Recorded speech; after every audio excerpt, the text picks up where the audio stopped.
ఓం నమః శివాయ. ఓం నమో నారాయణాయ. ఓం శ్రీ స్వర్ణాకర్షణ కాల భైరవాయ నమో నమః. ఓం కాళకాలాయ విద్మహే కాళాతీతాయ ధీమహి తన్నో శ్రీ నరదృష్టి నివారణ కాల భైరవ దేవతాభ్యో నమో నమః. హరి ఓం. మా ఛానల్కి స్వాగతం. చూస్తున్న వీక్షకులకు, ప్రేక్షకులకు, ప్రియ కాళభైరవ భగవద్బంధులకి స్వాగతం పలుకుతూ మమ్మల్ని ఎంతగానో ఆదరిస్తూ ఉండబడినటువంటి ప్రియ సోదరీమణులకు, సనాతన ధర్మ సంరక్షకులకి అందరికీ కూడా తెలుగు ఉగాది పండుగ శుభాకాంక్షలు. అలాగనే వసంత నవరాత్రుల ప్రారంభోత్సవ అమ్మవారి యొక్క ఆశీస్సులు.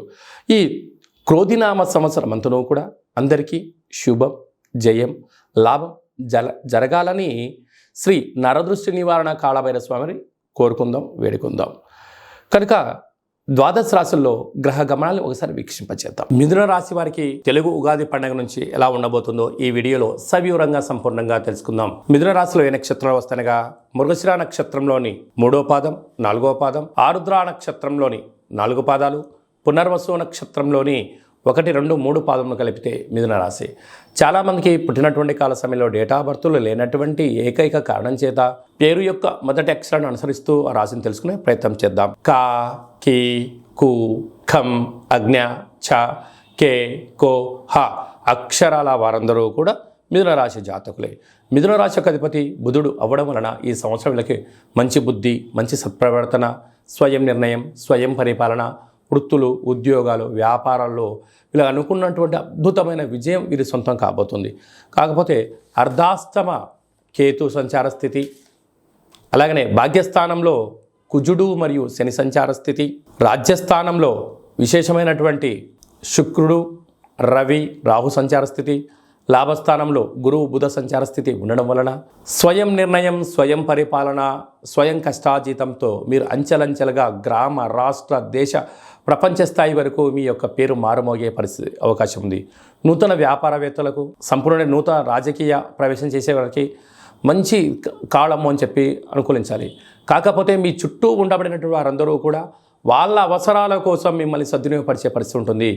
ఎవరు మనవారు, ఎవరు పరాయవారు అని తెలుసుకోలేనంతగా మిమ్మల్ని భ్రమలో పెట్టే పరిస్థితి అధికంగా ఉంటుంది.